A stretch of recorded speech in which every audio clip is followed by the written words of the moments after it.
recording? Yeah, the red dot's You're on. red dot? You're red dotting? Red He's dot. got his red dot? Okay. I'm red dotted. Cool. We got red dots going over here, too.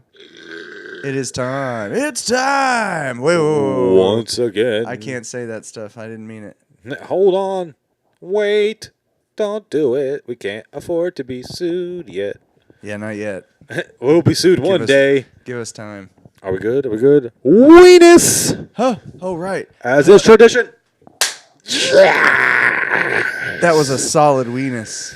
Welcome back to another episode of Deep Thoughts and Whiskey Shots. As always, it's me, your host, the big one, the large fellow in the chair, the Manila Gorilla, the albino rhino, Little Thor, King Kong Jr., Adjective.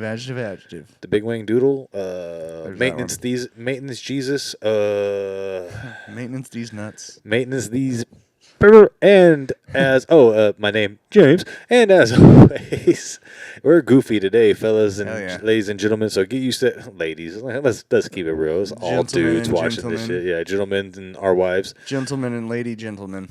Gentlemen and our wives. Appreciate you watching this. And as always, joined. John. Beep. All right, that's the restart. Welcome, but no. And as always, joined by my co-host. It's me, the degenerate extraordinaire, Blade. Adjective. Master of disaster. The tiny wang doodle. Tiny wang doodle to my big wang doodle. Yeah, exactly. Yin to yang and all that good shit. Oh my god, yeah. Well, how's your week been, brother? How's everything been going? Pretty good. Stressful. Yeah. Oh, I felt that. Getting laser engravers working is annoying, especially whenever it's like a Chinese-based thing. So American sounding of you.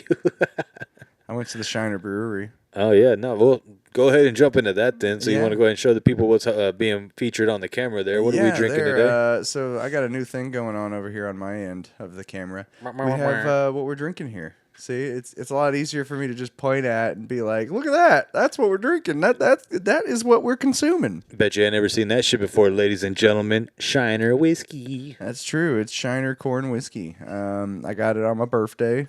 Ended up going down there for my birthday. Just how do you say it? Spritzels, Texas? Shiner, Texas, but it's Shiner. the Spotzel Brewery. Spotzel. Mm-hmm. Cosmos Spotzel. So when you had to travel north, south, east, west to get there because we're anywhere Texas. Exactly. You know? Yeah. I had to jump down from the clouds and Nice. rent a car and make it happen. Honestly, I didn't really rent a car. It's my car. I just don't want to tell you what it is. Yeah, just ignore that. It's a cloud car. Business. You don't understand. I got this super sick hat. Super sick. Hell yeah. And then, of course, the Shiner whiskey here. So what you're, giving a quick little, we both took a pregame shot. It does not take much of this stuff, ladies and gentlemen. 40% my ass. It is basically baby Everclear, but without the baby. It is Everclear's younger cousin. It's Everclear whiskey. I don't even say like his younger cousin. I mean, it is just straight up corn whiskey. Yeah. It is delicious. Delicious. It is great. It gets the job done quickly. Speaking of which, cheers, my brother, man. Cheers once and again. cheers to you at home. We have the nice fucking chalice that we got from Vegas. Yep. And my constant, whatever one. Cheers, ladies and gentlemen. Clink. Viva Tejas. Damn, even that one shot in the mixed drink tastes strong as shit. Well, I mean, we put a fucking whole. Oh yeah, that tastes fucking good right there. Yeah, it's good. That's a really good mixer. Like it is. For all the whiskeys that we drink, just straight up. Like for me, I definitely prefer this one more as a mixer than a straight up. Like, honestly, you have to be a fucking hillbilly to just be like, oh, moonshine, sip, sip, sip, sip, sip, instead of being like, oh, moonshine, cut it with some shit. Yeah, no, for real. That's like, that's actually crazy to think about when you see some of those guys. Let's see if it's any good.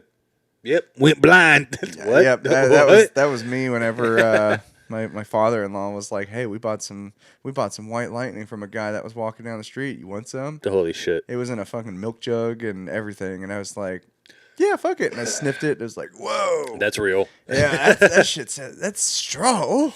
Hell, like it burnt some of my nose hairs and shit like that. And I'm like, that's awesome. And then like my Louisiana boy in me just took over, and I went, yep.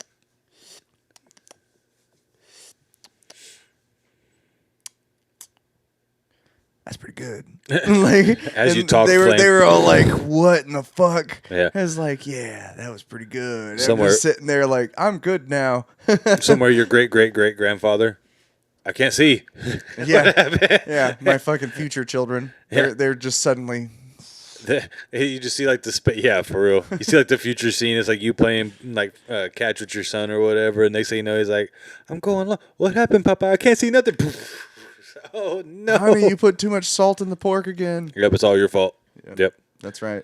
And then it has nothing to do with the white lightning. Nope, it's all your fault. In this universe, I'm married to an Asian version of Alex. She put too much MSG. Interesting. Okay. Far too much MSG. Are you sure it's not just what she wants in her head, where she thinks she's the Asian version of Alex? Because there's times. She might be. Might be the one you're thinking. All right. Let's talk about bullshit. All right. Did you see that? All right. So as of time of recording, okay. All right. So as of time of recording, the all right. I'm sorry. Okay. I'm being annoying. I know this is really fun. What else is new? We're always annoying. I know this is true. All right. So serious talk. All right. Anyways, so random. That Jake Paul versus Mike Tyson fight. Oof. What a load of bullshit, right? Yep. Like, okay, I don't want to be the guy that say the fix is in or nothing like that, but to me, it just seemed like there was whoa. It just seemed like there was way too much, like, I don't know, converged. Dude. They're joining forces. But, like, jellyfish sex. I just can't imagine what watching that version of Tyson kind of killed me a little bit on the inside. Like it hurt my childhood. It hurt I was such a big Tyson fan, especially from growing up. That's kind of what I knew boxing was Mike Tyson. Everybody else, more as an adult, I've learned about the people in the past and everything and more the lineage. But it was always Mike Tyson. I mean, it was Punch Out Mike Tyson. Even in what was the other game we Ready to Rumble, Mike Tyson. It was always Mike Tyson. And then there's always Mike Tyson Mysteries. The greatest TV show of all time. I love that show. He punched out a ghost. He punched him out many times. Many times he's punched out that ghost, yeah. My favorite one is when he's running around every time he hears a bell, fight or flight reflex, boom, and just starts punching people. He walks past the old lady and then turns around, comes back, pow!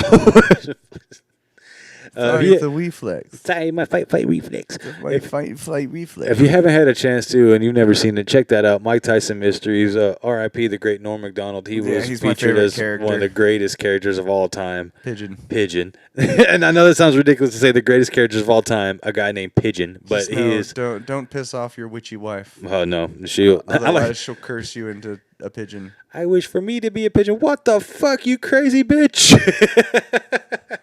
I don't want to spoil too much for the show. I love that. That's fucking totally did not work out how he thought it was. Oh my god! Tried to play all the, and we know dudes like that. Try to play all the bullshit games like they're gonna get their way, and then all of a sudden, no, you crazy bitch! I don't want you to be obsessed. Change me back. What? Why? God. And then she got immediately eaten by a giant sea creature. I was trying to remember what it got eaten by. It was a ginormous sea creature. They were in a fucking lake. It wasn't supposed to be connected to nothing. It was fucking some SCP shit come jumping out the ocean into the water and just devoured that small ass pigeon. Man, we need to talk about SCPs at some point again. That was pretty fun. It's been a while. Yeah, we need to get back to that kind of maybe have a chance to create something in our head. Hell, maybe by the end of this we'll come up with something. Who knows? Yeah, or maybe if some of the viewers want to tell us about some cool shit that we need to look at. So tell us something to look up. That's cool. Blow our little buttholes out. You know what I mean? Our little witty brains. Oh man! So not buttholes. Yeah. Well, speaking of buttholes, that cheeks on Mike Tyson. Good God, I saw man. that. Yeah, I saw that, man. Stacked and jacked. I didn't see it live. My wife did. She was like, "What the fuck?" And we were like, "What?" And then it was already a commercial. But she saw the 2 Christmas hams that were Mike Tyson's butt cheeks, not buttholes. Oh, his 2 buttholes. Maybe that's why he lost the fight. He had too many buttholes. Yeah. No, it was one of those things that was funny. It's cause he's just obviously being natural in his his dressing room and all that shit or whatever. And he's just walking by. He hit us with that Derrick Henry. My balls is hot. No, that was Derek Lewis. But Derek Lewis. Yeah. Derrick Henry's the football player. Yeah. Okay. And he might have said it too. I mean, we don't know. My balls is hot. I don't know what he said in the locker room at any given point. He could have told his teammate, "My balls are hot." But yeah, this shit was funny. Is look. If you had to look at both of them side by side, you could tell one was young and one was old. But I mean, Mike still had that jacked ass back and that jacked ass. Mm-hmm. Appreciate you, Mikey. He squats, guaranteed. So, but that leads me to my next problem that I had with the whole fight. So, like, real quick, just give me your, like, without getting into detail, we'll get into detail, but just quick rundown. What was your first thought? Like, when it was all said and done from the beginning to the end, quick first thought. Okay, so I typically reserve my thoughts for the first 3 rounds. After the first 3 rounds goes, then I start kind of saying, all right, this is starting to look like some bullshit or something like that. And after round 3, I knew it just felt bad. It immediately devolved into bullshit. Yeah, because Jake Paul did the Mayweather thing. Bop bop. Okay, run. Grapple. Run.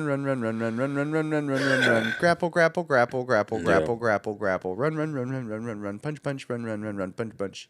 And I mean, 18 punches landed from Mike Tyson, and I think he threw like 56 or something like that. 66. It wasn't very much.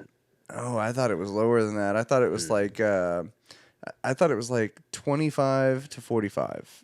If I remember correctly. In the first few rounds, maybe. But, like, he landed total, it was like 18 punches out of, like, 65 thrown or something, 56 thrown, something like that. That I know. I think he landed, like, 12 of them in one of the last rounds. I mean, he landed majority of them in the first 2. Didn't really go too crazy because it was, like, basically, first couple of rounds where energy was there, and then it seemed like it was just a dip off and... Okay, well, before we get into too much of the analysis part, like, just your first, like, did you think legit? Did you think bullshit? Did you think, what the fuck am I watching? Like, what was just your reaction as it was going bullshit. on? Bullshit? I thought it was bullshit. Now, do you think it felt like some young buck getting another notch in his belt bullshittedly. They didn't deserve. Yeah. It's like when daddy buys you a prostitute and you think you're the man or some shit like that. Yeah. I don't know. Like, I try, like, especially being that it was Iron Mike, man. That wasn't Iron Mike. That was like tinfoil Mike. I don't like saying that. That was aluminum Mike. Like, it was not Mike. But so okay. Then again, he did make $20 million. So yeah, and okay? So here's my first analysis is I call bullshit. The whole thing felt rigged to me from the start. Like, just like most boxing nowadays, which is why I don't fucking like it. No, it's all political. And the thing is like this. I even felt this way about some of the MMA fights he had. Like, I feel like they know if he stays on top, it's just money for the next guy. Like, everybody that fights Jake Paul, the next guy's going to get paid, and you get paid. So why would, if everybody's been a fighter professionally for their whole lives and this and that and blah, blah, blah, right? They know how hard it is to make their money. They know how hard this game is on their...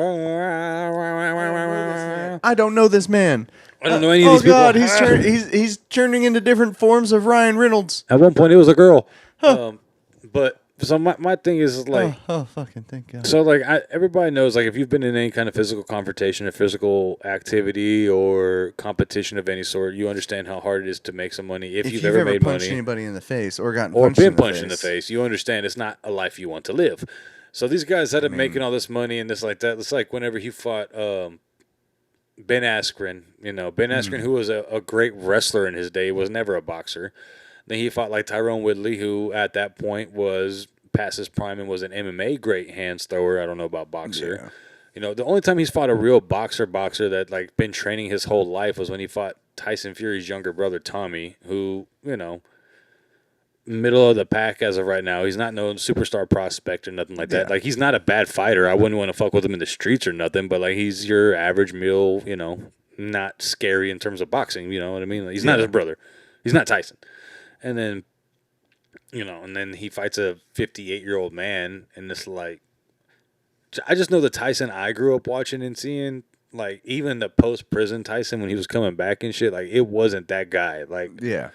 Like, well, I mean, you got to think, it's been like 20-plus years since he's gotten into the ring and actually competed. No, it isn't. It's only been 4. Well, yeah, he fought, what's his name, right? Roy Jones Jr. And he looked amazing in that. Like, that's the thing is, like, just 4 years. And I understand 4 years can be a big difference, especially when you're that part of the age. Like, you're not talking about 21 to 25. You're talking about... Yeah, a lot of shit can happen between then and now. 55 to 58. Yeah. That's a big age. But, like, okay. So, let me ask you about the glove biting thing. What did you think about that? Like, what was your reaction? What did you think? Did you buy the thing where you're like, I have an oral fixation, I had to buy it at home? Well, he used to do it before. Not like that. Not like over and over and over again, yeah. It might have been kind of like all right, don't destroy him. I'm making $20 million. Okay, I don't want to destroy him. Thank you. Don't destroy him. Hey, what are you doing, Mike?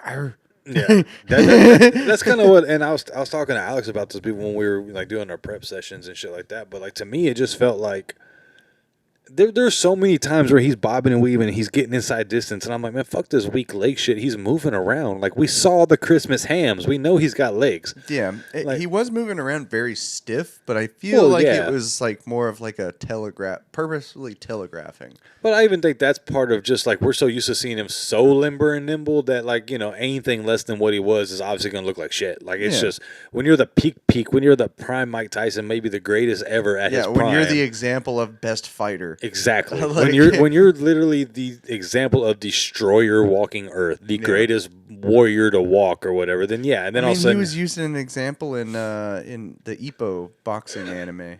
I mean, he's used in like a bunch of them. There's a fucking. I just love it the way they say it. Mike Tyson. Michael Tyson. Michael Tyson. And they got that in fucking Baki. His name's like. They call him Iron Michael. Like, that's it. He's Iron Michael. Like, you know what I mean? He's Iron in jail. Michael. Iron Michael. Yeah, and then fucking in that other one, I was telling you that I wanted you to watch that King in Ashura or whatever. Like, there's a Mike Tyson thing about him too. Like, it's this ginormous jacked black dude that could box. You never ever forget the Street Fighter 2 variation of him, Balrog. I mean, he was originally the M. Bison. He was supposed to be Michael Bison. It doesn't get much closer. Mike Bison. And then the rape allegations of '94 or whatever, and then boom, changed it. But it's just M. Bison now. Yeah, let's make him the Russian. Let's just make him the Nazi. He's Balrog. Yeah. What the fuck's a Balrog? That's whenever you So whenever you've gone on a fuck spree for about 2 weeks, right? Never Balrogs. And you never wash your balls. Ooh. And it's that smell that radiates from it. That's called Balrog. Oh, where you at, Webster? I need you to go ahead and approve that and put our names and faces next to it. Appreciate you guys. That's going to be Blade's goon tip of the day. Blade's vocabulary of goons. I like that goon tip of the day. It's funny because it has tip and goon in the same word. We should call it the goon vocabulary tip of the day, since you technically explained a word. Oh, yeah. We still have tip in it. Goon tip of the day. The vocabulary goon tip of the day. Today's vocabulary word is Balrog. Balrog. The smell you get when you've been fucking without a shower. Indeed, for 2 weeks. Swamp Specifically nuts. 2 weeks. Specifically 2 weeks. It's got to be. So anything before that's just swamp nuts or nastiness. Exactly. Now, what if it's past 2 weeks? Extended Balrog? Balrog 2.0?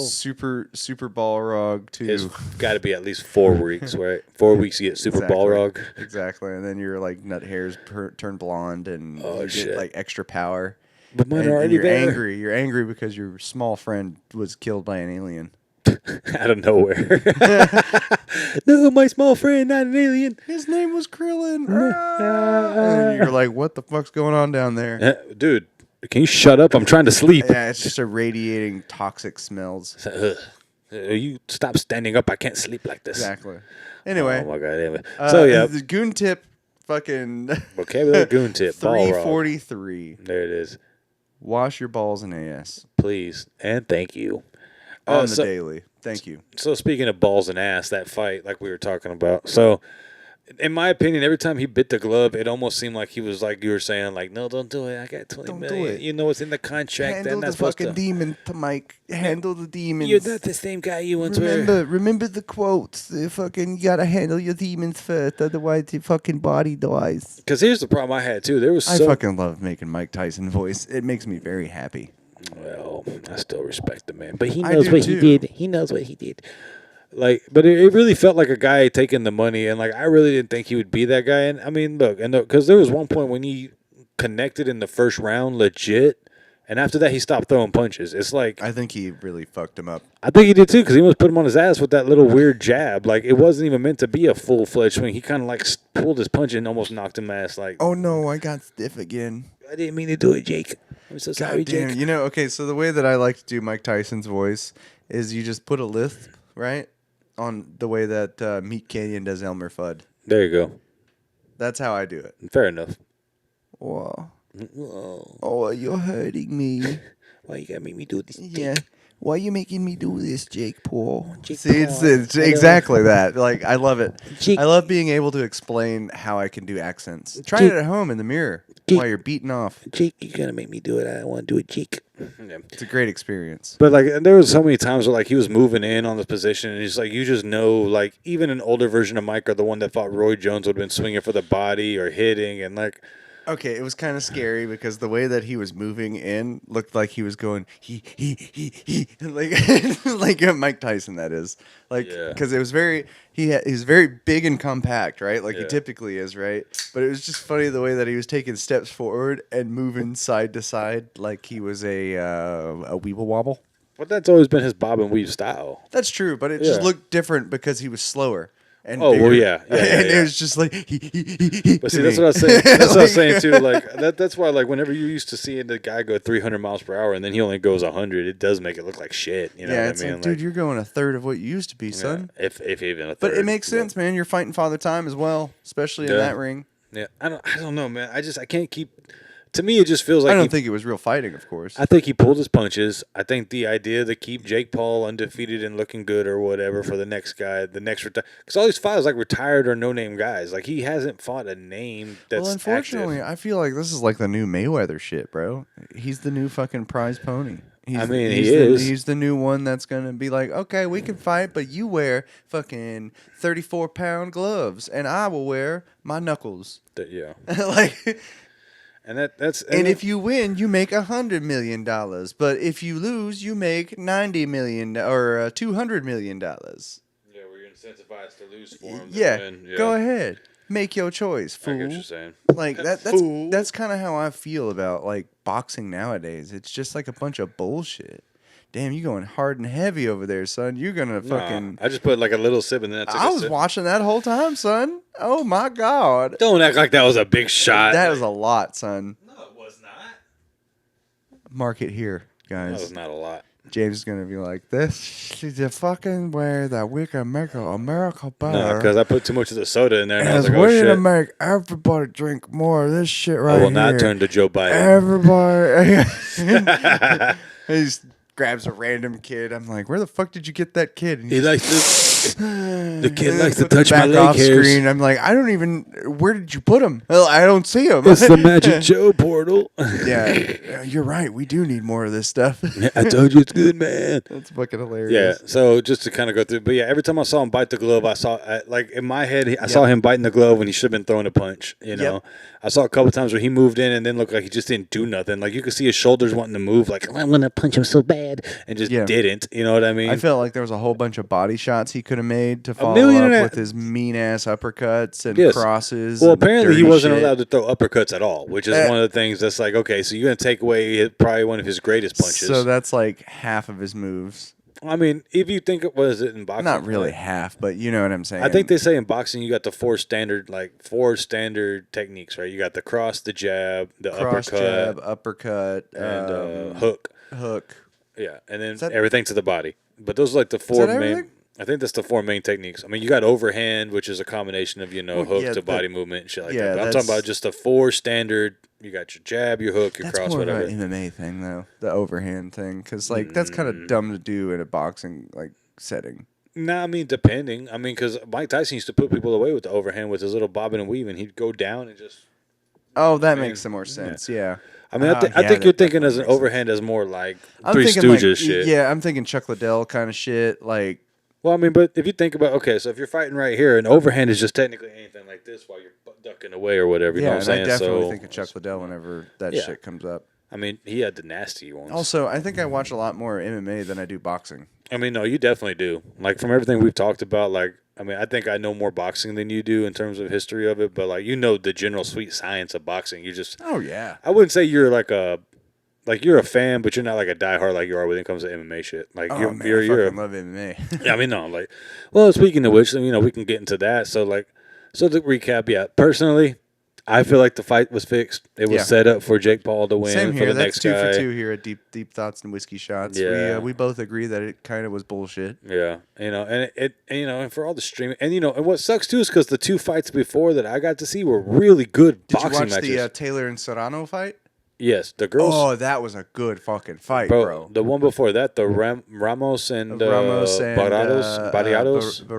the champ. Yeah, dude, that shit was that was awesome. I think they combined for like 2,000 punches. So you got 2,000 punches versus 120 when the Paul and Tyson thing. You know, well, that goes back to the. I think me and you were talking about it. Like, it's good to say that they were fighting like Mexicans. Like, there's two of them right there showing you fighting like Mexican warriors and shit like that. And then you turn around, it was awesome. And then you turn around, you got the two women fight when it was Katie Taylor and they apparently had blood beforehand. And honestly, I think Serrano got it stolen. Like, she got it stolen from her.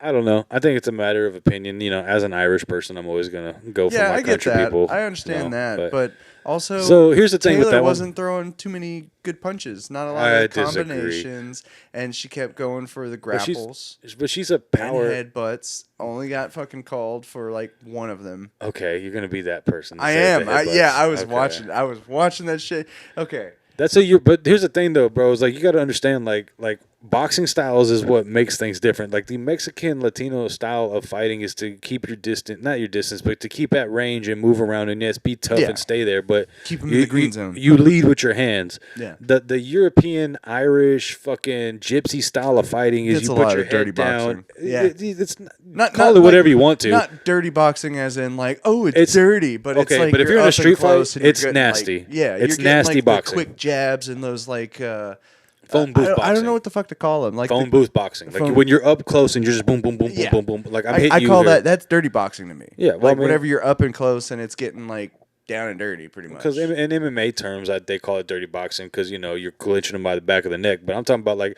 No. You're basically protecting your head and face and leading with your top of your forehead because your forehead can't knock you out. So you're just like getting in their face, and a lot of times people don't fucking Don Fry shit. Just grab each other's heads. Well, but like without the grabbing, you're just getting up in there and just I'm gonna hit you up close. So the guy that needs to wind up can't wind up. I'm piecing you up inside. It's fighting. You know what I mean? Yeah. It's whatever works. It's kind of taken away. Is that what they call it, the swarmer style? I mean, that's basically, where you just get up in their shit, and if they can't get a full extension, they can hit you, but it's not going to... And I think that Serrano chick, she's more of like the outbox style, which the swarmer style is better against the outbox style. The outbox style likes to stay on the outside, keep their distance, and stay on top of things and manage everything, while the swarmer's going to get in your face and outlet you. Like there's the holy trinity of boxers, where it's like the swarmer beats the outboxer beats the brawler, but the brawler beats the swarmer. Rock, paper, scissors, baby. Yeah, you know what I mean? And I think it just literally came down to that, and I think they just didn't know how to handle it. I think they were getting pissed. Yeah, okay, if you want to, I don't know if to me, a headbutt, you have to like lunge. And yeah, there was one where it was kind of like, all right, bitch, you're headbutting the fucking tiger. There was a couple of times where I'm like, ooh. Yeah, like it's one thing to lead with your head and march forward. It's another thing when you're kind of lunging, I get that. There was like one or two. It was like, broke down. See, it was also really fun because we were sitting there watching it with an old head. Yeah, like we had an old man. We were at my buddy's wedding reception. Okay, so we were sitting there in the back watching this fucking fight and all this stuff, and we're like, "Oh shit, yes! Oh, look at that! Oh, she slipped that shit!" And the old man was just like, "Oh, you guys are fighters?" And it's like, yeah, I did a lot of, mixed martial arts stuff and did a little boxing growing up. And, she did mixed martial arts stuff. She trains in the dojo. She never did any competition stuff. And then he started talking to us about his old school boxing. He's like, yeah, check this out. Look, that was me whenever I was your age. And I'm like, damn, dude. What happened? Yeah, yeah. And then towards the end of the night, we were all drinking, by the way. Yeah, of course. And he was like, "Hey, put your hands up," and I'm like, "Let's not do this." Okay. And I did just kind of like entertaining, and he threw a nice fucking solid like quick jab. I'm like, "Oh, okay." Like I set my feet and everything. I'm like, "You fucker, you gotta warn me if you're just gonna fucking pop me like this." Like, man, you son of a bitch. Yeah. No, but that's my point too. Like, okay, I know we walked away from the Tyson thing or whatever, but like that brings me back to that shit too, because like my grandfather who helped teach me how to box, like he had some of the quickest hands ever, and this is back when I was like young, you know what I'm saying? Like, yeah. So that's what I don't know. We're kind of coming back around to the Tyson thing. Whatever, like, it's bullshit. Old dudes can still throw fucking shit, and and the power Mike Tyson was doing there was like it seemed like it was rigged. Okay, so we're done with that. Let's walk away before we keep going over and over. Exactly. We both say the same thing. All the time. It's just so disappointing, bro. Like now. Out of all people that I would think that you would think would take the bribe, I just didn't think it would be Mike. You know what I'm saying? Like, Yeah. And I hate to say it, like if you told me, I mean, you gotta make money, baby. But especially if you're Mike. But the thing is like Mike's made money. He's got so many companies. He's got his podcasting shit. He's got everything. Like he don't need that.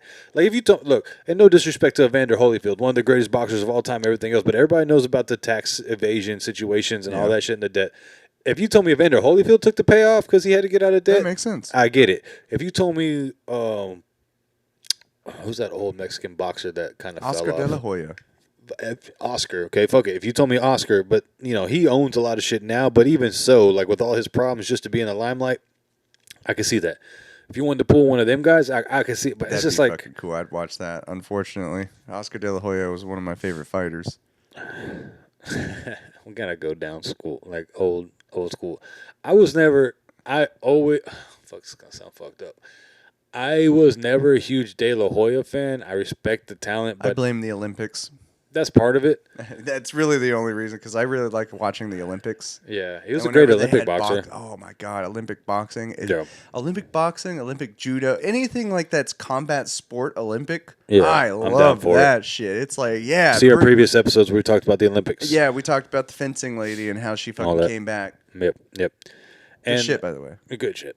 But yeah, like I'm with you on that. Like I just but to me, like I like the competition. It's so fucking cool. Anything that's like me versus you, who's the best? Like I don't have to rely on a teammate. It's literally my physical form versus yours. Especially like whenever it's like a skill thing and not like. Well, like to me, like fighting is like skill, willpower. Yeah, all that shit combined. As long as it's not like UFC 1. Well, yeah. Then it's just who can hit in the nuts quicker. 300-pound man versus 160-pound man. And that 160-pound man won, though. That's what's crazy. Yeah, that's the. Well, that was pride. Shit. But soccer kicked him in the head. It was that 145er versus that sumo wrestler was like 600 pounds. Yeah. And the sumo wrestler was not beating the shit out of him. He kind of stumbled on his legs. Well, he took him down, and then he thought he was just going to be able to lay on him, and then because basically, and then once he was like on the floor, and the other guy just kick, like he wasn't going to let him get back up, I love that we've seen the same things. I mean, God. We've lived through the same era for the most part. So cheers, bro. Cheers to more brotherhood. Press F for brotherhood. Press A for more brotherhood. Gotta rapid tap it. Yeah. So MMA wise, so John Jones beat Stipe, dominated him. Let's just be real. Stipe for everything's been one of my favorite. What are we talking about here? Just fighting, I guess, in general now. We just kind of bounced around. I do have a fun thing to talk about. Okay. It's not really circling back to the Jake Paul thing, but it kind of is. Okay. What are like 3 things that you'd like to see Jake Paul fight? Let me start off. Okay. I would like to see him fight a kangaroo. Interesting. Like Kangaroo Jack or bigger? Just like a fuck. Okay, so a red or gray kangaroo? A red kangaroo. So the big ones from the down under. Yeah, dude, the jacked ones. You remember the video where one grabbed a dog? Yeah, that. No, like I need one meaner because that guy took a punch from that guy and then stood there and took it. I need one that's like, come on, bitch, and like squares back up. But I get you. Red kangaroo's cool. I like that. A jacked red kangaroo that we just took its roo away and we slapped it in the face with a eucalyptus tree. and we're holding a gun to its little that's number 3. Koala friend. That's my lowest thing that I want to see Jake Paul fight. I got one. Then I want to see him fight a chimpanzee. Ooh. Yep. I want to see a chimpanzee that's trained in boxing. So he can't rip you apart, but he's and then jumping. That's going back to that. Okay, you need fucking 24-pound gloves. Yeah, for real.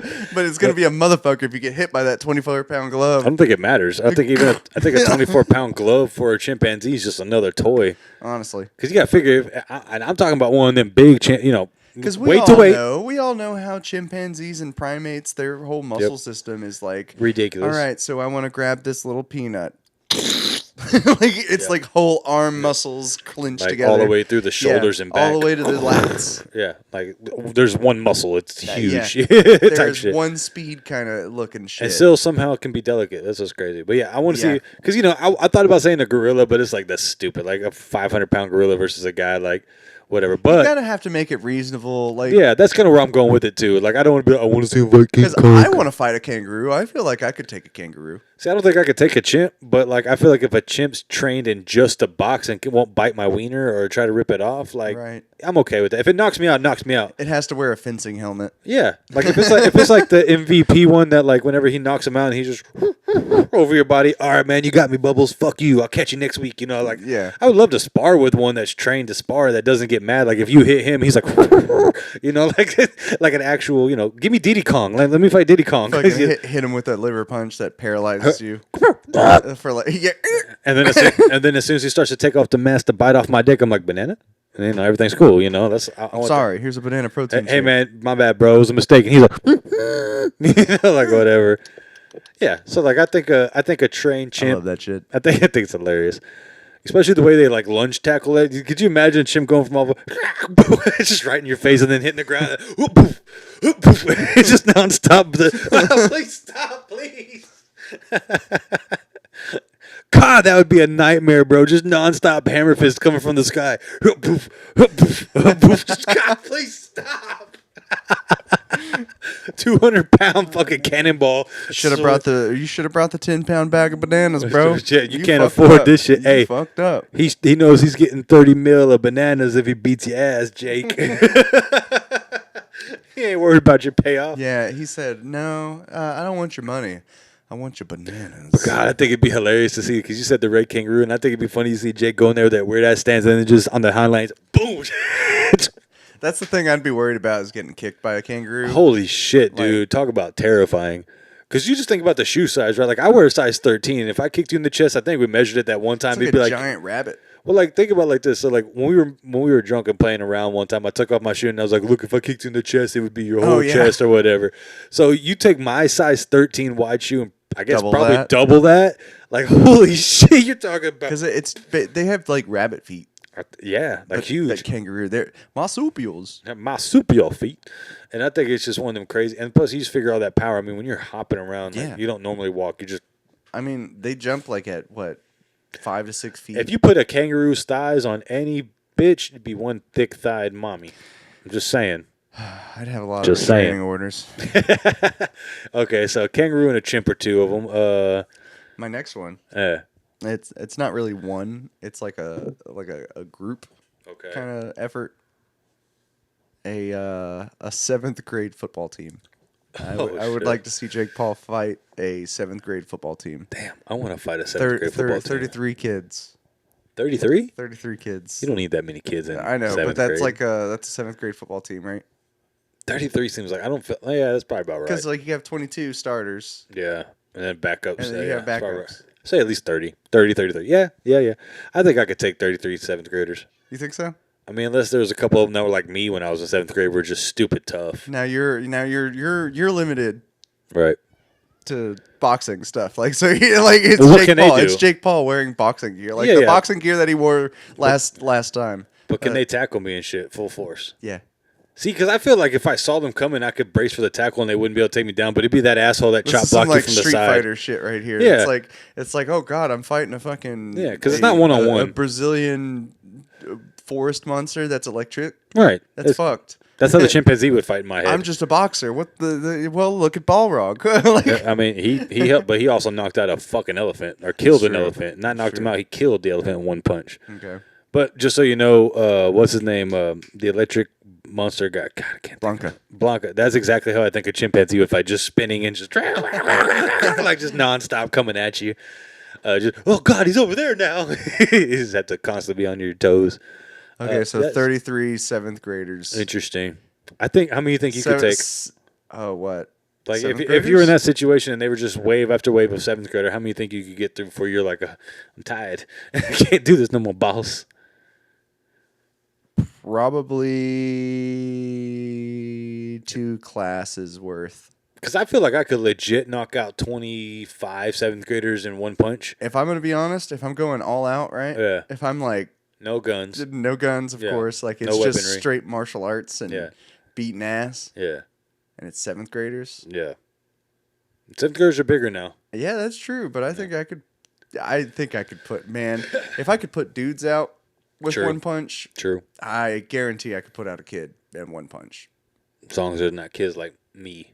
Because me in 7th grade was tough. Man, all right, you're telling me to fight these kids. There's no remorse. I'm hitting. Oh, absolutely. I am hitting terrible spots. I'm gonna be like, excellent. You think you're ready? I'm about to say, I'm chopping. I'm hitting them with. You're the first one. Say it to your friends to know what to prepare for. Yeah, exactly. Go ahead, throw a punch. Do you remember like those the old WWE the way Kane used to do that throat chop? He just straight chop him in the throat with a little hand. That's what I'd be doing, just throat chopping little fuckers. Just honestly, yep.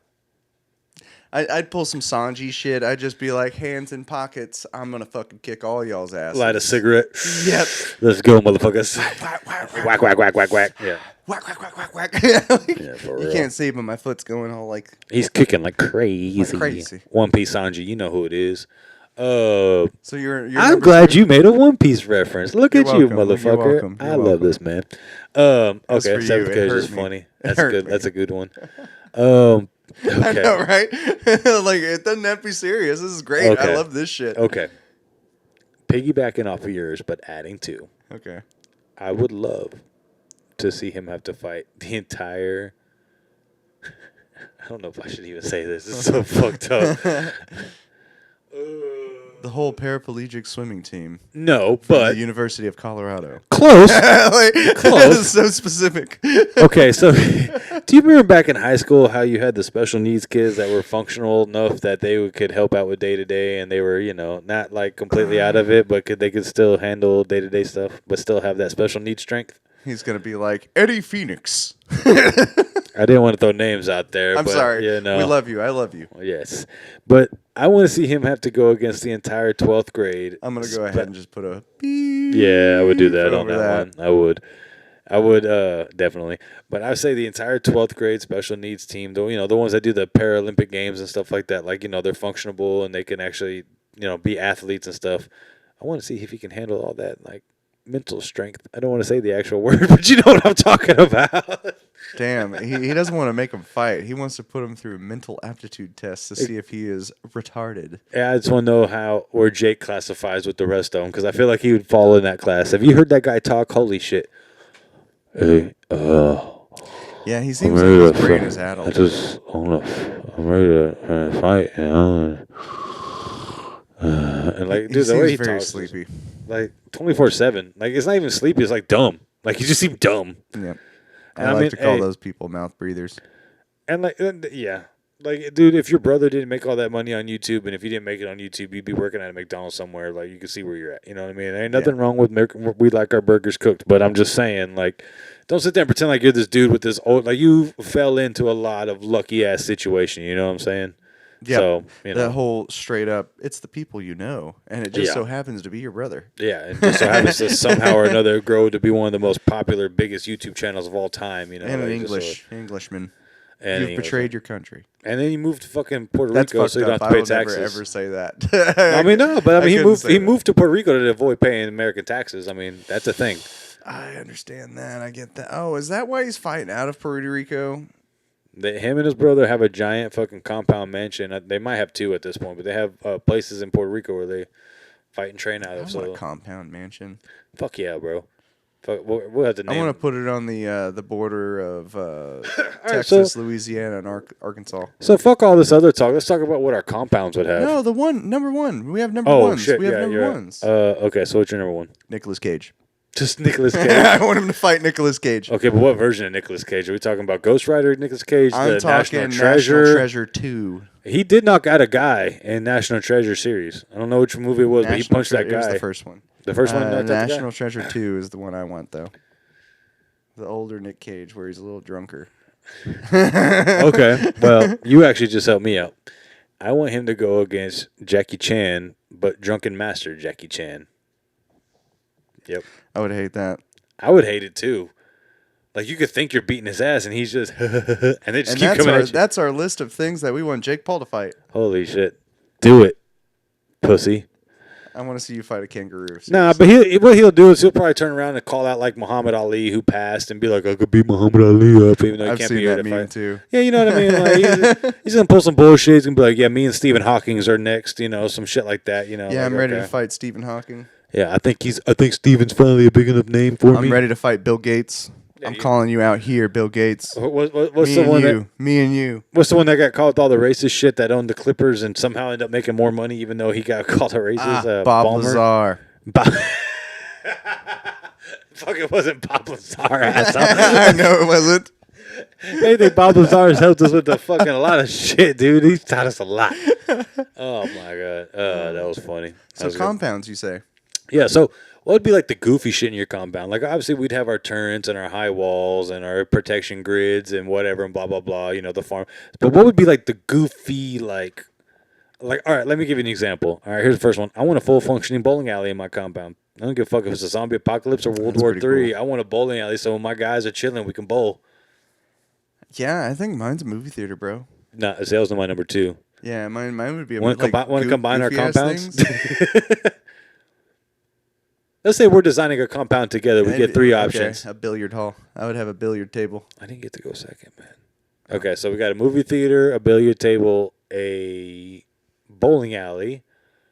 I want a full functioning laser tag arena. I mean, bro, aim up. Yeah, spinning ammo. Oh yeah, I like it. Without spinning ammo, you know, it's functional. You know, I mean, yeah. All this shit's still loud as fuck. It's it's compound. The zombies are at the gates. It's all right. We got electrified fences and shit. Pew, pew, pew, pew, pew, pew. Ding, ding, ding. I know my number 3. All right. Game over. Son of a bitch, and they go out there and actually shoot some real zombies. Yeah. You see that? I told you I would hit him. All right, and my number 1 would be a go-kart track. Nice. I mean, it's a waste of gas in the zombie apocalypse, but fuck it, we got go-karts. Okay. You know those the little carnival stands where you throw baseballs at things? Yeah. I would have one of those. But you gotta throw it at the zombies' heads. Like it's the ones you capture. You gotta try to knock off the head of the zombie. Yeah. It's just like a whole row of those things, like a legit midway. Like I would have a legit carnival midway there. It's your own Coney Island. Yeah. And, have you seen the video of the old school Coney Island? Yeah. Like the way the rides were, bro. There was no safety precautions, bro. It was the fucking 1920s. It was like the 1930s and shit. Yeah, there was one where it was like the big spinning ride. It's kind of like OSHA. What's that? Oh who? Oh who? Oh, shut your mouth. That's who that is. That's here's $20. You want to talk about? The fuck up. So okay, like here goes into another thing. We're talking about old and shit. And we'll get back on track eventually. But you want to talk about crazy fucking levels of like toughness and strength? Could you imagine having to fight the 1930s version of you? Like everything physically you, but they had to grow up in the roughness of like the Great Depression in the 1930s and all that shit. Like that might be the one version of James that would terrify me enough that I'd be like, nah, I'm good. You know what I mean? Like I don't want a version of James that's got more hardships than I've already had in my life. Like I've gone through some shit. Like I don't need a version that's got to carry steel up beams with no ladders and safety ties. Like, yes, I would like to fight that person. Now, I want you to understand. I do not think they would know jujitsu, for they do not have the time to go to the classes. No. I'm saying, this is what I'm saying. Okay, this is the scenario because I knew you would think like that. Damn it. It's exactly you. Oh. Your skills, your everything, minus your mentality, but you put you in a 1930s mindset. That's what I'm saying. Like, I don't know if I'd want to fuck with that version because that's a mean, tough version. Like, you gotta think about that's a mixed breed living in the 20s or 30s. That's what I'm saying, bro. Because like, think about in the 1930s, you could get into a fist fight in a fucking field and just leave a person laying there, and if they never showed up, they're dead, and you don't ever get busted. That's true. Like, so the mentality is totally different, bro. You're talking about, and especially we're already crazy as it is in the modern era. You take us and multiply it by 20. I'd still fight that fucker. I mean, I'd fight him, but I think I'd have to kill him because I'm already like that now. You'd have to kill me before I stop fighting you because I can only imagine a version that has to carry steel up buildings and shit. It's either that and after the 3rd or 4th time of me getting my ass whooped, all right, fuck it. Let's be friends. Yeah. You're Goku, I'm Vegeta, all right? Fuck. I'm always going to keep trying. Yeah, but you're fucking Goku, I guess. Fuck. And then we just go play in the backyard. Just throw a ball around. Yeah. You'd have your actual baseball glove trying to throw it, and he'd come out there and be like, what's that? And be like, motherfucker calling it catching barehanded? We get it. You're tougher than me, asshole. You don't have to keep it up. You try to catch it. We get it. You're better than me. It's always baseball. It's always baseball that's like, oh my God, his spiritual energy is so good. The way he throws the ball. Well, it's because it's one of those games that, like, to me, baseball is one of those games that, like, it is a universal thing. Yeah, I mean, but okay, so if you've played baseball, you understand what I'm about to say. But the muscles and strength that it requires to do certain things on a baseball field is shit that you just don't normally have. It's also coordination, man. Well, that too. Balance, coordination, like keep your steroids. eye on the ball. You got to have all that shit to be a good baseball player Especially anymore. Steroids. But like, if you think about them dudes, that's how you get those asterisks. Exactly. Breaking records, breaking asterisks. But it's like one of those things, like you think about, okay, so like Nelson Cruz, right? Played for the Rangers, played for a couple, really good outfielder and shit, hit a lot of home runs, but mostly known for having a cannon of a fucking arm. He could throw it all the way from like the warning track all the way to home plate, no bounce. Nice. Which, if you think about it, is basically 400 feet, no bounce. That's fucking 4. Like, I don't know if I could throw an object 400 feet with bounce. Like 400 fucking feet straight to the. That's like throwing it the length of the football field. I think. Plus, that's legit throwing it from one end zone all the way through to the other end zone. I couldn't do that. Maybe a frisbee. No, and you'd have to hope it glided right. Yeah. Yeah, you'd have to catch the drift. That's why I said maybe. But that's what I'm saying. Think about a baseball and the way you have to throw a baseball. Yeah. You're overhanding it. Get the arc. So you got to release it at the right point with enough force before you can completely follow through. You're up here. So that's what I'm saying. Like, he must be Deku or something. I mean, motherfucker had a crazy ass arm. Like that's what the thing is. Like, because a lot of people used to be like, why is he in the outfield? He's kind of slow. He's a power hitter. And then you see that fucking cannon. You're like, never mind. It doesn't matter when he catches the ball. That shit's getting there. But yeah, so like I think we go back to baseball a lot because A, we're American as fuck, but like B, and I played it in high school. I mean, but I remember when in high school I couldn't make the tryouts because I had to watch my younger brother, and then I remember going out there and fucking with the team and hitting a couple home runs. Why didn't you try out? I was like, I legit didn't have time. Like otherwise I would have. Like I legit didn't have time. I was so pissed. I was always in the outfield, left outfield, and I always caught that shit. So left. From what I know, left fielder is like your best outfielder. Right fielder is your worst with your strongest arm. Oh, cool. Yeah, so they must have thought. Wait, or is it the other way around? I mean, I was fast as fuck, man. So if you're wait, hold on, just to be. So if you're looking from the plate, you were out there, right? Yeah. Okay, yeah. So So usually, generally speaking, that's got to be your best. Best all arm the and best defense. right-handed people are fucking hitting swinging it that way. Yeah. So that makes sense. Like that's where I played too, because I was good at defense, even though I wasn't as quick, but I also had a strong ass arm, like so I could get it back. Like there was twice where I jumped off the wall and caught some shit, like MLB style. So it's funny. It's funny you said that because even as a kid, I was bigger than other kids. So there was like one time that I just stood at the fence and was like, and I didn't even have to jump. I just put my glove up like, I hope that catches, and it went in. It just landed. I was like, sweet. But yeah, this was like high school. Sophomore and junior years. I could see sophomore, junior Blade jumping off the wall to catch a baseball. I mean, that was the time of parkouring too, so like it wasn't hard. Ladies and gentlemen, that was the Blade that was climbing up, like shimmying up like gutters. Buildings. Yeah, not was just a buildings. fucking ninja, bro. Dude, there was one time I watched you shimmy up a building on a gutter, and I'm like, okay, first off, that gutter's weight rating is only like 20 pounds. How the fuck is he doing that? Like, think happy thoughts. He must have thought like a helium balloon because I don't get it. Like I barely would touch it. And I'm like, okay, well there ain't no way I could climb that shit. I'm a ninja, bro. I told you. You would be like, if we had to go back in like time, right? And I think I actually, when I was reviewing some of our notes, which is why I forgot my book, son of a bitch. But like one of the things I wanted to talk about at one point was like the Bill and Ted Awesome Adventures. But like, say it's me and you, right? So, fuck it, let's get into that because this ought to be fun. What time frame do you think you could drop yourself in that you would be able to survive, and what class of, you know what I'm saying? So like, example, like just one of them, but like I think in medieval Europe, I could be one of those guys that was like the knights that protected the outside, like from wolf attacks and shit like that, where they kind of lived outside the city limits, but still were like protecting the city. You get what I'm saying? I would be a thief. I could see that. I could totally see that. Or a rogue. And see, here's the thing too: is as much as I know how I am, and I'm super rebellious to authority, but I'm also right and wrong. So it makes me wonder where I would, you know what I mean? Like, I don't think I'd be a knight, but at the same time, like, I also like the justice of making sure the right people are right. I'm sneaking around. I'm making money. I think I'd be Robin Hood, bro. Yep. like, or at least Little John. You'd be Robin Hood. I'd be the Little John for you. Yeah. Yeah. Yeah. What? Okay. What? Yeah. Making the gold. But like, you know what I'm saying? What are we at time wise? 54. Oh, okay, we good. But like, yeah, I could definitely see that where like cause I couldn't imagine being like a knight, like, cause you have to kill that guy. He's innocent, bro. I'm not gonna kill him. Like that would be me. You know what I mean? Like, yeah. Or you have to just. So I would definitely think I'd be like that barbarian, like berserker type that like followed my own rules, but try to generally be good. D&D characters, basically. All. That's all it is. Okay, but like so you said thief. So let's say pick and plug yourself into. Let's go back to the 1930s thing. Do you think you'd be like a detective PI type? Do you think you'd be like that old school gangster? Do you think you'd be like that old? Because I think I'd be like an old school construction ass worker you see smoking the cigar, wearing the tank tops on the top of the building, like, hey, yo. You know what I'm saying? That type of guy. I would be one of those gangsters that didn't dodge the draft. Nice. I really think that because Peaky Blinders type I'm shit.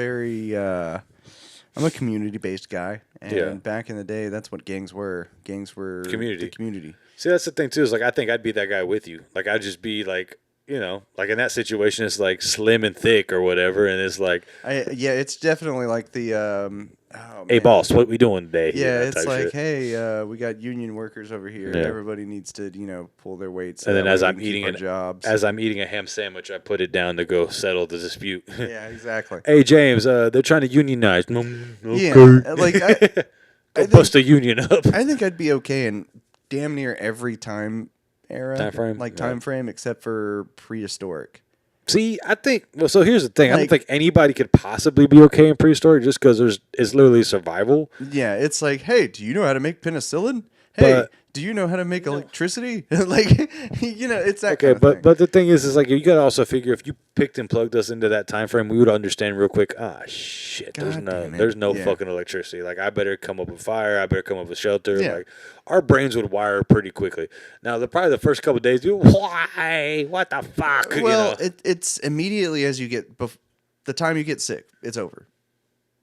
That's really it. See, the only thing that I have unless you manage to find some sort of fucking fruit that has vitamin C in it that helps you out. But how are you going to know that when it's prehistoric? So here's my one dumb argument against that. And obviously I was like, well, no shit, James, because you could always go get medicine if you were ever really needed to. Yeah. Like, I've never gone to the doctor. I've never taken medicine. Like if I feel like shit, I just fucking deal with it and I keep going. That's true. So like, but you've never been in the jungle. No, that's what I'm saying. Like I've never been bitten by a mosquito with super malaria or nothing like that. So, right. Yeah. Gone along a syphilades or whatever the fuck. And on top of that, like as fucking like I don't want to say ignorant, but naive and fucking tough minded as I am, I'd be like, oh shit, my shoes broke. Fuck it, I'll just keep walking anyways and slice my foot open and I imagine like the fucking mosquitoes are the size of dogs, the size of Teddy. It's just Teddy with wings. Oh God, Jesus Christ! I want to cuddle him.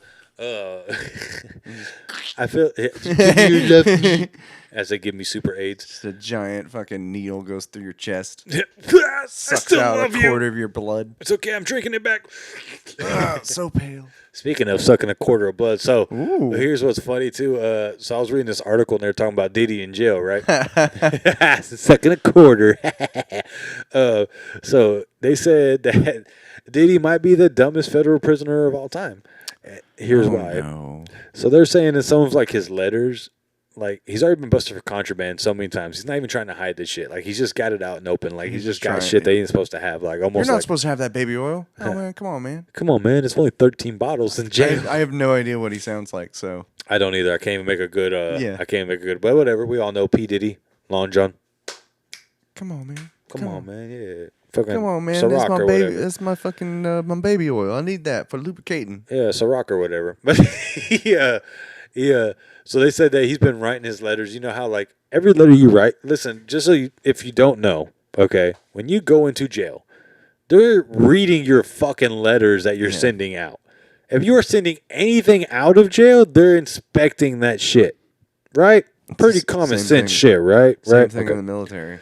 But pretty common sense, right? Make sure you're not giving out any secrets. Yeah, just to be, Mom, in the mac and cheese they put uranium. The son of a bitch. Hey, Mom, here are my coordinates. Send out that mac and cheese, because that shit whack. Please, the craft, I need it. You know, I bet you that's something that fucking happens nowadays. I guarantee you they probably have, like, pussy. We'll get into that in a second. Let's finish one thing into another. Shit, I wish I had pussy in the military. No, I bet they pussy. Like, I hate to say it like we this. We only had pussy. I bet you. I'm willing to. And it wasn't clean. So how long have you been out? Remember Balrog? We're coming back to that. We're going back to Balrog. How long you been out? Rough estimate. 14 years. Do you know anybody currently? Dear God. Do you know anybody currently in? No. I bet you they pussified that shit, bro. Like, probably. I hate to say it like that, but we'll get into that in another. I think maybe 2 or 3 people I know are still in.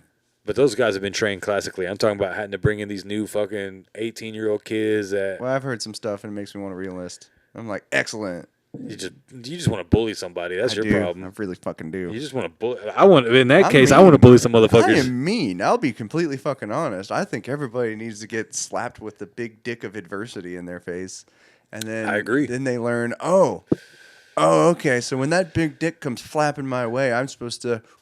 Wow, it worked. You better dodge out of it or jerk it off real quick so it don't smack you. Yeah. And then it does a different move, and it's like, you're like, fuck. And then it's like, so it's always here. The big dick of adversity is always here. Big dick of adversity is always here. Swinging in your face. That's Blade's. Hey, you know. that's not the degenerate. That's another goon tip of the day. Tip of the day.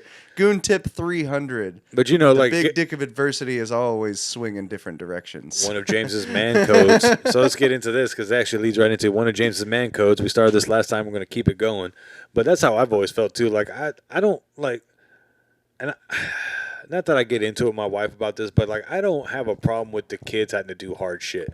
It's like, oh, it's raining. They have to walk to school.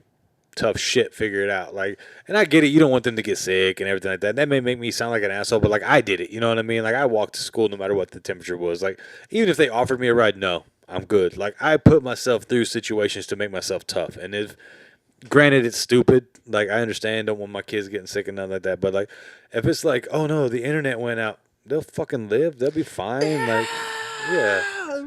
Like it's the internet. Or like there was one time board games. Well, like there was one time I grounded one of them from like their phone, their TV, and everything. So what are they supposed to do? Listen, fucking follow the rules, and they wouldn't have this problem no more. Like, what do you mean? What are they supposed to do? Yeah. Like, I don't feel bad for them being bored. Go to bed. Like, what do you want me to tell you? Like, go to sleep. My favorite thing is, do you want the alternative? Do you want the way that I got grown up? And see.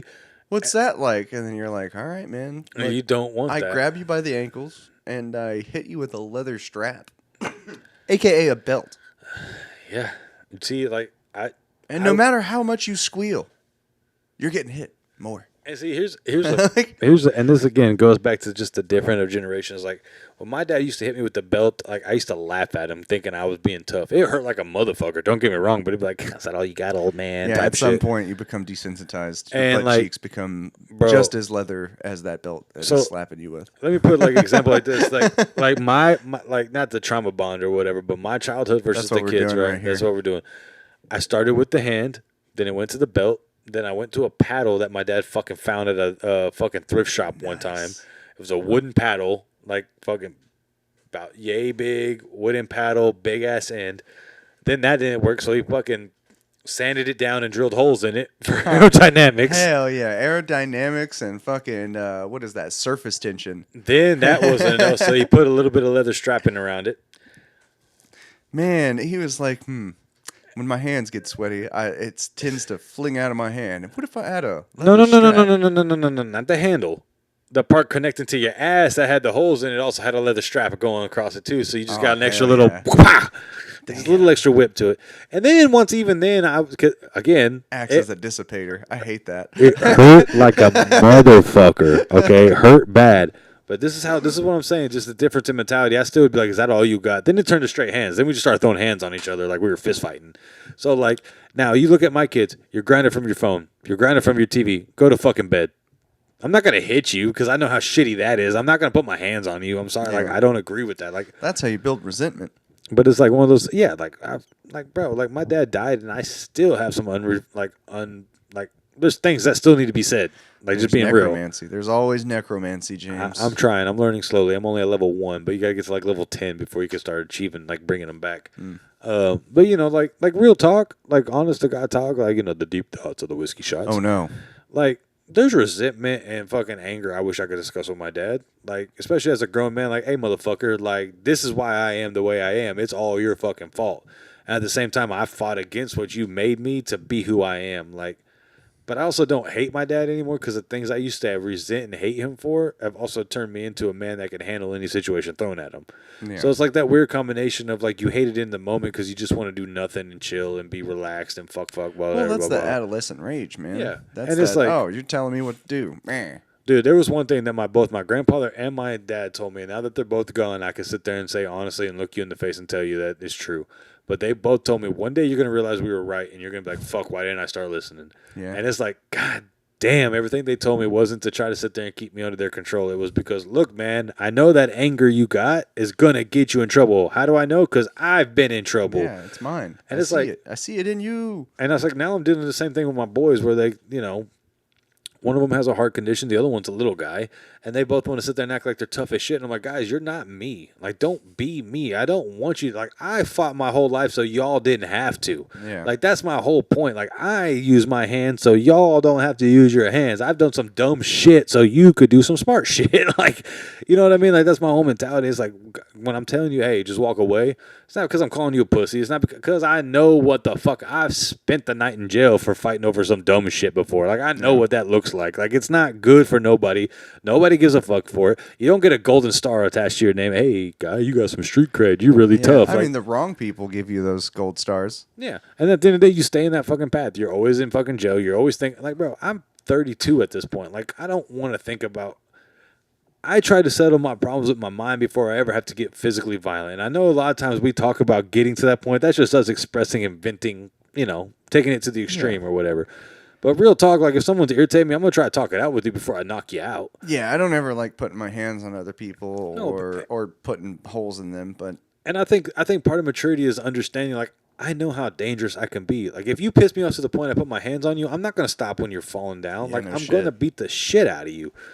Like, at the same time, I'm like for you, you understand, you carry your gun. If it really gets to that dangerous point, I'm going to pump your ass.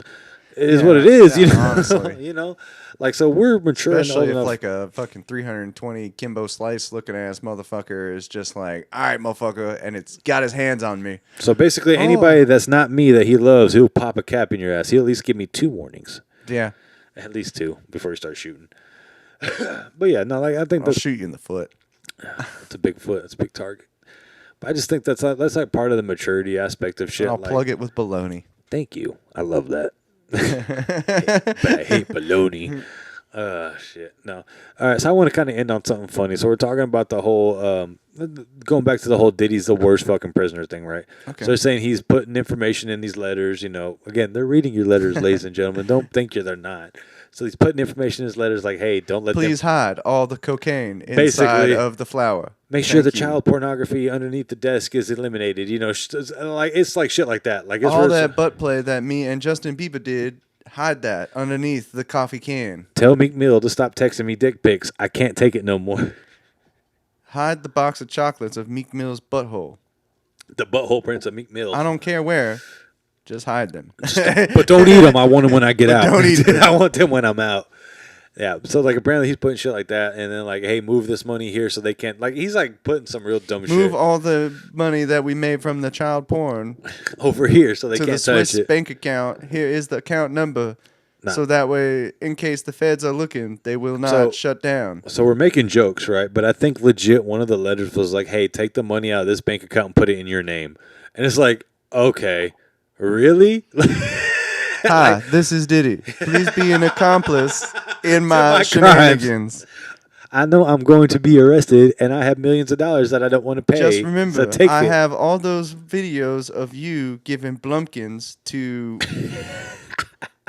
insert name redacted here. Blah, blah, blah, blah, blah. Yeah, Charlie Sheen. There we go. Charlie Sheen would be a good one. That'd be one of the ones that, that makes sense. Like Charlie Sheen, Charlie Sheen would be, like, out of everybody on the list, that explains the age. Listen, and all these names are just made up. I'm just trying to come up with, like, wholesome name people. But if it was, like, the names of people that bid the DD freak officers, like Mr. Rogers, Tom Hanks, fucking Bob Ross, what's another wholesome ass?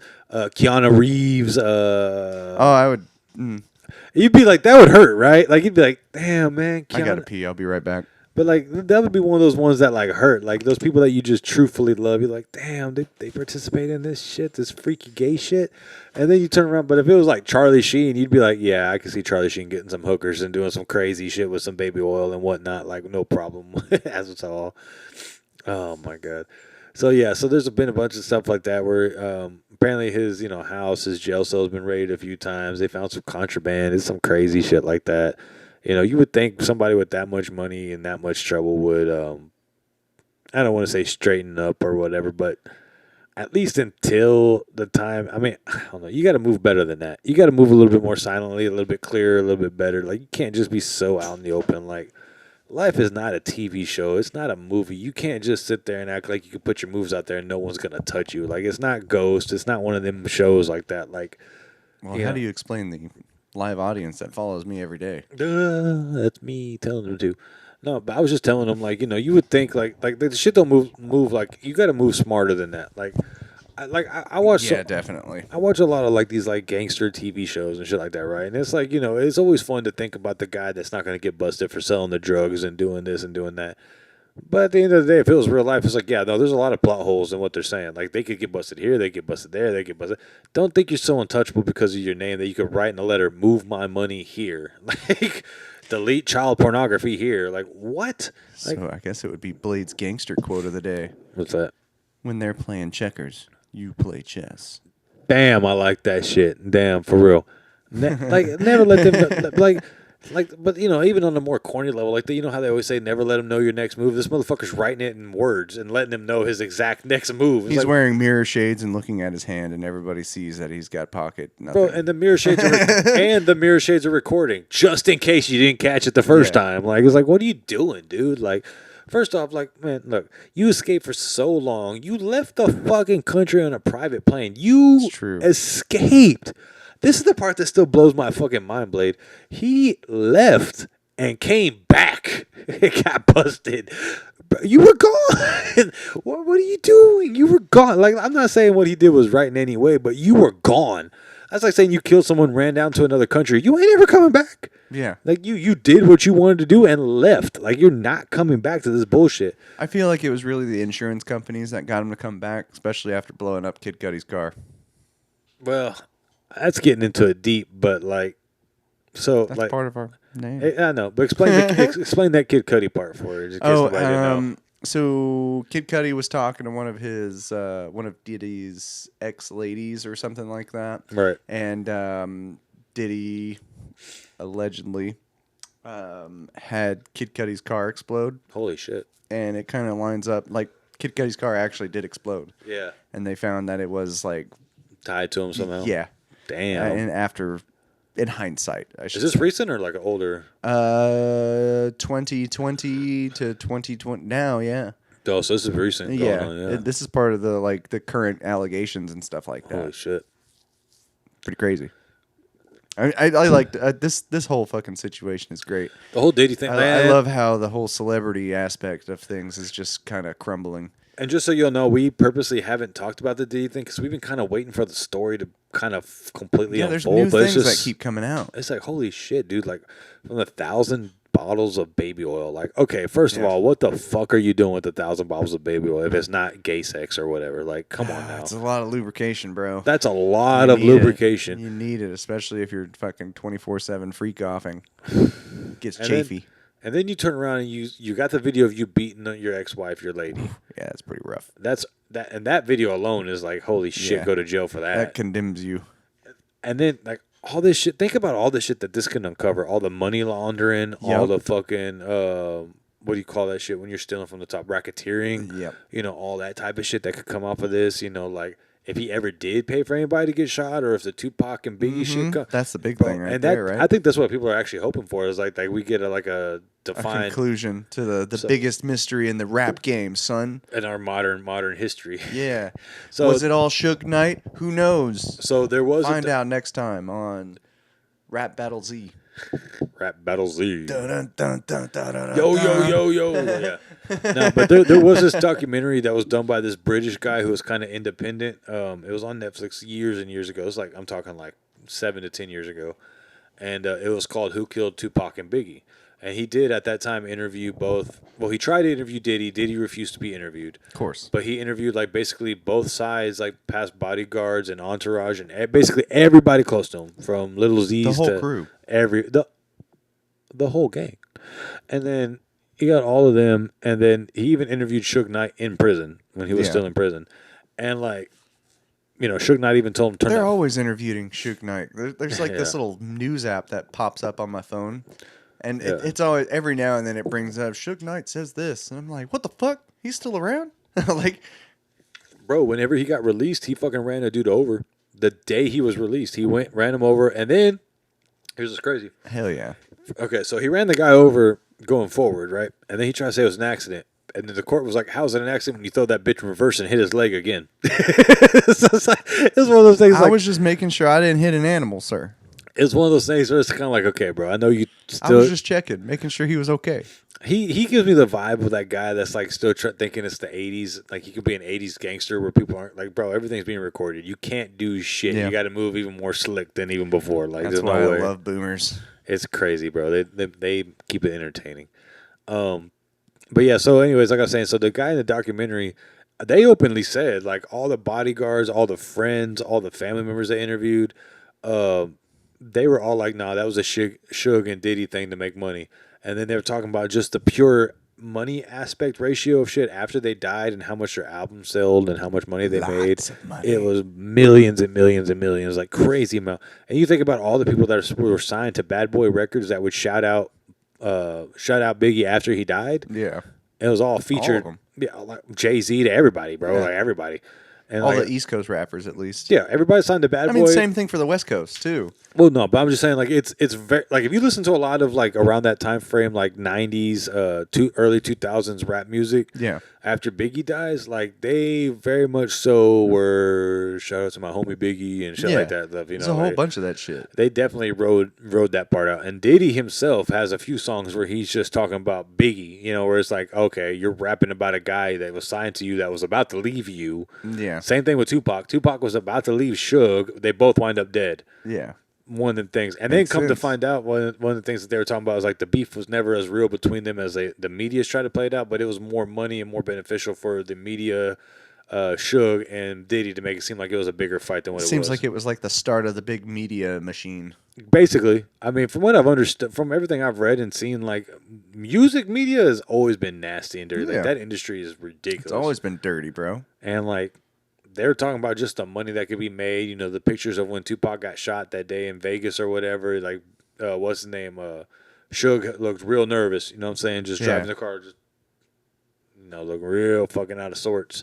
And then it's also crazy because the day that Biggie got shot, he was supposed to be meeting up with Diddy for a party or some shit like that, or going out in the club, and then Diddy was running late. So it was one of the things, like, even if it's not that, it was just shit's suspicious, baby. Yeah, you know what I mean? So I kind of hope that they start unveiling a lot of shit when it comes to the Diddy thing, and then find out that all that comes out. And like, I hope so too, because like that's gonna lead to a lot of like celebrity breakdowns. I think because I really like that this whole celebrity thing is starting to come down around everybody. Are you like me whenever you really like to see, like, and, hey, maybe it's my fucked up human nature or whatever, but I love to see when beloved people get destroyed sometimes, especially whenever you're like, that person is way too goddamn great, something's wrong with them. Yeah, exactly. I feel the same way, especially like the whole celebrity thing. I don't like celebrities. I don't worship celebrities. I like certain ones that seem genuine, like people to me.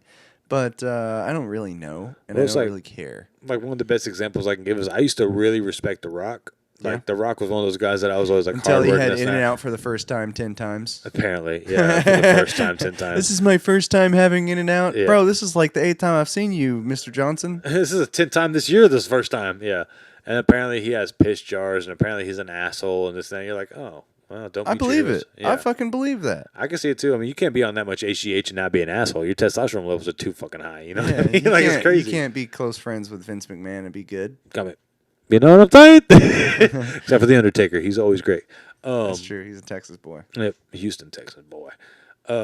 He's a humid boy. The H-Town Clap. I forgot what we were talking about. But well, what do you want to end on? You said something about something fun. So end on. We're talking about all this Diddy shit and everything with the Diddy. I'm going to plug you into a situation, buddy. Oh, no. Guess who's Diddy's new cellmate? Oh, no. You. So, Blade, I need you to go ahead and take out your set of dice, please. Everything from your D20 to whatever else possibly we might need. Oh, Jesus Christ. That's a lot of things. And this is not going to be one of your quick ones. I want you to live a life of prison. See how long you can resist the Diddy. All right. All right. So, you've entered maximum security butthole prison. Let's just say that's where you and Diddy are at. Okay. That's official. So, you're walking off the bus first day. Go ahead and roll me a perception check. And as a prisoner and former criminal, you get a +3 perception. A plus what? +3. Excellent. Because that's a 22. Oh, so with your excellent perception, who's that? So you see all the criminals, right? Everybody standing there on the yard. Everybody's just the basic thing you would expect. Hey, look, fresh meat. Oh, who's this guy? Everybody kind of checking you out, see what's going on. But you get a really weird energy feel. You're like, what the fuck? And you look up in the top corner, kind of where you think like a gargoyle would be on the building. But what's that? Who's that guy staring at you through a building? And like, you know, being a former criminal. So let's just, what'd you get arrested for? Let's give you a little backstory. Just the first crime to come off the top of your head. I was arrested for gooning in a public area. Okay, so being an expert gooner, you know how to look around to make sure the cops aren't watching. So your eyesight is very great. So you look up in this corner where you think a gargoyle would be in. Who the fuck is holy shit, is that Diddy licking his lips at you through the window? Oh, no. All right, time to go in through booking. So you go in through booking, you check in and everything. Go ahead and roll a D20 for equipment grade. Equipment grade? Yep. Wow. That's not very good. What is that? It is a 3. Ooh. So I have pants. So with a 3, no, you have your full jumper. You have your full jumper. Excellent. The numbers are faded on the upper area of your jumper. Like it looks like an old jumper. There's definitely some blood and sweat stains and some fucking nasty armpit smell. Excellent. But you've also noticed that in your leggings and your pants, there's holes, and in your underwear, there's also a couple of holes where it's just been used up. I'm wearing underwear with dick holes in them? You're wearing, not dick holes, you're wearing holy underwear. It's just holy underwear. You know how underwear gets holy after a while? It just random holes everywhere. Same thing with your pants. Same thing with your socks. Everything stinks. So I get to roll a D4 of radiant damage when I punch, right? No, for yourself every day. You suffer 1d4 radiant damage just wearing your gear. I suffer radiant damage. No, I won't do that to you. But okay, so you go in. So you automatically go into the jail. So in the jail system, you have a 0 to 100 respect system. Okay. I'm getting into it on this shit. All right. So walking in with stinky uniform automatically gives you walk in automatically with 50%. They don't know if they like you. They don't know if they respect you. You're 50%. Stinky uniform is minus 15%. So right now you're 35% respect walking into the jail. They don't think of much of you. They don't like you. Very many people don't respect you. You're fresh meat all the way through and through. Okay. So you walk in, you're locked into cell block D. They walk you into your building, your unit. You know, you don't get to see who your cellies are or anything at that point. You're just standing outside your gate. The prisoner is telling you all the warnings. Do you have anything you'd like to say or anything? Anything? When's peach cobbler night? Oh, okay. Well, you catch a good. Go ahead and roll a D20. It's an 18. That's what? That's an 18. Okay. Am I still getting +3s or what is this? No, this is a constitution check, so I'll give you a +1 as a criminal. That's a 19. So he hits you in the stomach, but your rock hard abs don't bother you. You're That's just right. like, yeah, I whatever. I fucking squat, son. And then, you know, once he turns around, you let out a because he did knock the air out of you a little bit, but you can't let the officer know. You can't look like a bitch in front of everybody. Exactly. Roll the streets. So as of right now, you just gained 10% street credit. You're back up to -5. Nice, 10%. No. Where were you at? You're at 30. So you're at 45% street credit right now in the jail. You're good. You're good right now. Yeah, you were at 50, and then -15 for stinky uniform, then +10. Oh, okay. So you're at 45% jail cred. All right. People still don't know much about you. They don't care about you. So you turn around and go inside your cell. Now, you being a man of the world, you know a little bit about culture. Go ahead and roll that D20 for me. Hold on, you said it was 45? Yeah, you're at 45% right now. 45%. Where's my pen? Jail culture. I need my pen. I need my fucking America pen. Because this is America. obviously the American prison system. Yep. Obviously. Oh, speaking of which, I'm glad. Do you have your 100, D100 on you? I do. Roll that for me. Hi-ya. That is a 90. A 90? Yeah. Damn, so you walking in with some heavy commissary, son. You got $90 on your commissary automatically. I have $90, son. Let's go. Okay. Very nice, very nice. Excellent. And you just happen to walk in on commissary night. So, but before we get into that, so you're lined up in front of you. Yeah, you lined up. We get to go to the BX. Yeah, yay! So you're lined up in front of your cell. You turn around, you walk in. You notice that your cell is awfully dingy and cringy and a little bit dark and weird. Go ahead and roll that D20 for perception. You get that +3 for me. That's a 16. Okay, with the +3. Yeah, that's with the +3. So your eyes adjust to the darkness and gringiness real quick, and you are wondering, wow, for a jail cell, this shit's awfully dark. Like, what the fuck? I light a candle. You light a candle? I light a candle. Okay, well, first off, explain to me where you pull that candle from. My ass. Roll a D20 to see if you make it through with a candle up your ass. That's a 3. You didn't make it up. There's no candles in my ass. Okay. So I'm just sitting there reaching in my asshole. You're basically digging in your asshole. Candle? Where's my candle? Fuck. And then you remember. Damn, they took my candle. And then you remember when they made you squat and cough, it fell out. Shit. It's because you have a right. It did. But flashback to whenever it did that. But here's where you fucked so for a 3, here's where you fucked yourself. Oh no. You've now established that you have a loose asshole. In jail. It is what it is. Ain't my first rodeo. That's the first time I've been a thief. All right, so you walk in and your eyes, you see somebody sitting up on the top bed. They tell you in a melodic tune, "Hey, Sally." I can't do a Diddy impression, but your fucking cellmate is Diddy. In a melodic tune. You make it seem like he's R. Kelly. That's kind of what he is in my head. I'm not gonna lie. I have a hard time separating the two because the R. Kelly thing was what we grew up like celebrity fuck up. Yeah. So like to me it kind of is. But I mean he was a rapper and a singer too. So in my head he's still Very true. Very true. Yeah. So you notice it's P Diddy in your cell. Okay. Okay. So then you turn around to be like, hey, can I transfer cells? And you hear it lock behind you. What's your next move?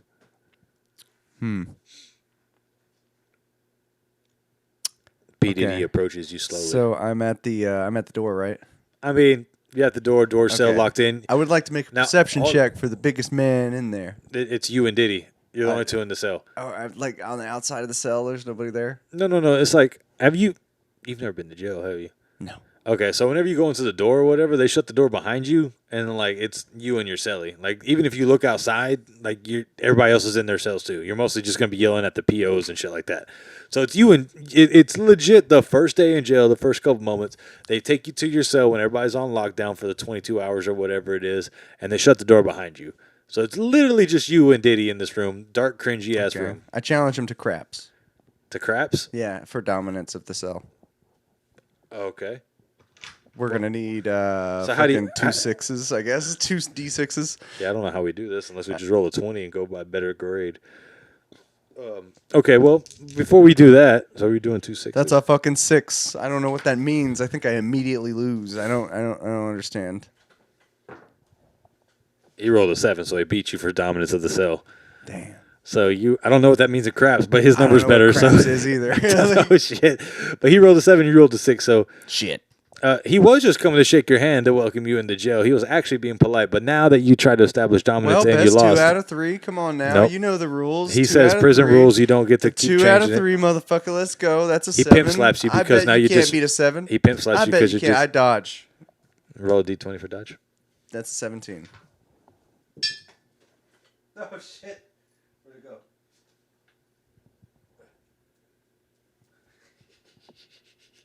You're a liar. I'm not. You're a liar. Roll it again. Fuck you. It's my story. So he pimp slaps you for dominance of the cell. You try to dodge, but somehow he follows you with a classic Tyson uppercut. All right. Then he turns around. No, we ain't got to be like that. I'm just trying to be friends, buddy. He starts to rub your shoulders a little bit, show you to where your bed's going to be at, But then, surprisingly, after he pimp slaps you and shows you to your bed, he jumps on his bed and just tries to have a peaceful conversation about life. Okay. All right. Cool. So the night, it starts to turn into the night. Well, I was going to ask him, like, hey, so did you, put that hit out on fucking Tupac and Biggie?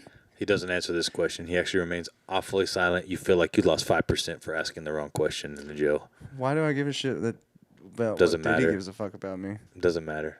Okay, because whatever. in my system, you lost 5%. It's a video game. God damn it! All right. Anyways, so it's nighttime.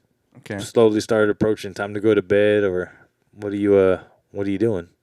Hey, Sally. It's time to go to sleep. I rip a massive fart because it was enchilada night. was actually Taco Tuesday. What's the strength of your fart? Damn, that's a fucking 16. It's a good fart. That's a good fart. Yeah, but you don't get plus anything to your fart. Because we established your asshole is very loose, which means it doesn't make a big noise. Just a big stink. 16. That's just a 16. Hold on, let me roll for it. That's not the right You got to roll a Constitution saving roll. No. That's Constitution saving roll. Because I'm rolling to see how much Diddy likes the smell of your poop. Right? Oh, Diddy rolled a 15 for lack of smell of poop. So your shit is just slightly too stinky for Diddy to like tonight. That's right. Everybody goes to bed. Everything's peaceful tonight. That's what happens when they have those Jose Ole enchiladas. All right. Day 2 in jail. Wake up. Door cell opens. What you do? 30 squats. Just 30 squats immediately? 30 squats. Okay. Diddy leaves. He walks out. He goes and joins general population. Excellent. What's your next move? I make a nice little custard. Out of milk and creamer. Let's roll if you had. You said it was commissary night, so I assume I got my fucking you bought some milk. Come on, man. Yeah. Whatever. So I make a nice little custard. You make a prison custard. Goddamn right. Go ahead and give yourself 15 points to the prison population. You're at 40 plus 15. Now you're at the respected level. You're 55% right now. That's what's up. I'm at 55. But the entire time you haven't been out there associating with the people. That was my next part. I'm gonna go out there. But see, like, what are you talking about? Hold on, because making custard takes time. You can't say that's a 10-second process. That takes time. But the whole time you were in there making custard, Diddy was in there talking about, my bitch is in there making custard for me because I had to teach him a lesson last night. He left. Into general population while you're in the cell. He didn't see me making the custard. I started making the custard after he left. Come on, man. We're fucking following the fucking theme here. You clearly don't know how prison works. They know everything going on. You said he left. It doesn't matter. You're in a fucking jail, bro. You don't think he doesn't walk by and see what you're doing? Yeah, there's secret shit that happens in there, too. I guarantee it. Okay. How do you think people get fucking out? In this case, he knows you're making custard because he stopped by to take a shit. He's omniscient. No. He stopped by to take a shit. That's where the bathroom's at. He's got to go back to the cell to take a shit. Saw you making custard. That's just, it is what it is. Wasn't anything vicious. It's just, hey, he's making custard. He goes out there and starts telling people, hey, my bitch is making custard. Anyway, I'm making a perception check for a big motherfucker. Okay. That's a fucking 3 on. That's a 10. All right, so a 10. That's like halfway. So in your head, the biggest motherfucker is the jail guard. Okay, what do you do? The jail guard or Diddy? And Diddy's already established dominance, so you can't go back after him. I talk to the guard, right? I'm like, hey man, I've got this wonderful custard, and I've got a problem. The jail guard rolls a 17 and immediately tells you to fuck off. You don't talk to prisoners. I don't understand what you're rolling for. Doesn't matter. I just want to see how big of an asshole he was. Okay. He's a big asshole. Cool. Well, then I'm going to be roll for charisma and beat a 17. Okay. You get plus 3 because you're 20. Oh, okay. So he's interested in your custard. Yeah. I made some straight up prison custard that I made from the... From the cream and milk and crushed up Adderall they give you. Exactly. So it's nice and zesty. All right. I just need a favor. Okay. So ask your favor. You've already charmed him, so he's in for it. I need you to get your biggest dudes, right? All right. And I need you to come around like maybe around my cell, and I don't know what my actual cell. Let's say your cell 69. All right, we're in cell 69. I need you to come around at when does lights out happen? Like what? Say 7? 11. Oh Jesus Christ! 11 at night. Yeah. All right, that's late as fuck for prisoners. Yeah. Okay, you're right. 7. Let's say 7. Yeah, you're right. Let's say lights out at 7. Yeah. Okay. Lights out at 7. So when you want them to come by, like 7:20, 7:30. When you're doing the checks, okay. Yeah, exactly. And then I need you to stick around and take care of somebody. When you say take care of, what exactly are you asking of the guard? I need protection. Okay. From this man. So this next roll is the cost of your protection. All right. So he said him and his prison guards, who he has the entire 1997 Denver Bronco offensive line. Apparently. Oh, the whole 1997 Denver Bronco line? The whole 1997 Denver Bronco offensive line is the prison guards. I don't know why that was a random team that popped in my head. That's fucking hilarious. Just random 97. I'll take it. He says he requires 30 custards before the end of the day. 30 custards? 30 custards. Just so happens I've got enough. Just so happens you unfortunately only have 27 custards. Well, You got to go talk commissary too. You got to go talk to Big Ray Ray to get the rest of the commissary because it's not commissary night until next Thursday. I can talk to Big Ray Ray. All right. Do I get fucking points for charismaing that motherfucker? Yeah, no, that's why he accepted your favor and just told you what the cost was. What do I get for that? Like my overall percentage of being cool. You know what? To the guard, we'll make a second bar and say for the guards, you're at 60%. This is some fucking bully shit right here. Exactly. This is like, you're cool with the teachers, but fuck everybody else. Basically. But being cooler with the guards subtracts 5% from the prison population. So you're 60% with the guards and you're whatever with the prison. 50. Okay. So they're still like whatever. 60-50. Math is not good. So they just assume that you're just playing the system at this point, a narc. basically. Yeah. No, not even a narc. You're just playing the system to get what you need to. I am playing the fucking system. So what was it? All right. So you talked to Big Ray Ray. Ray Ray. Roll for charisma against Big Ray Ray. Now Big Ray Ray is a +5 charisma because he's been in jail. He's what you would call the pod boss. He's been in here for about 5+ years for violent crimes. Now I've got a question. Can I make a wisdom check for Big Ray Ray? Sure. To see if my custard was the best in the prison.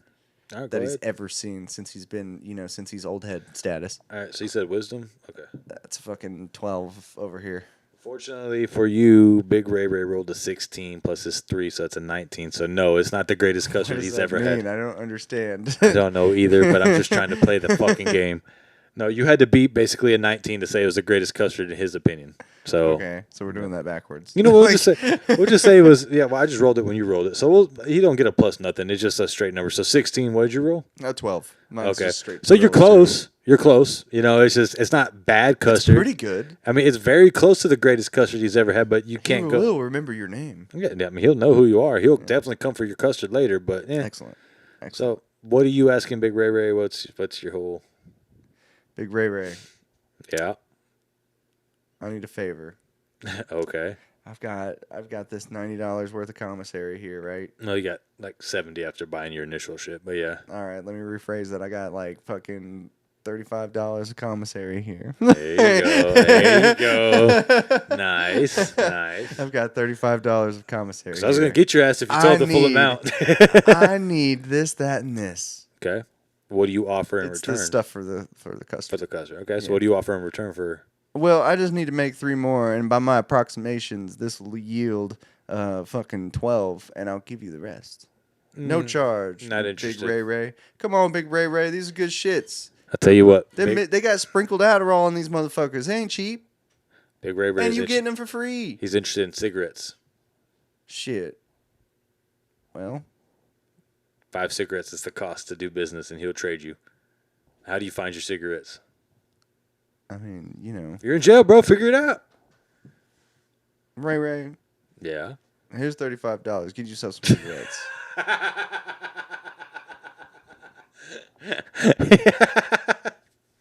Here you go. Just go get it.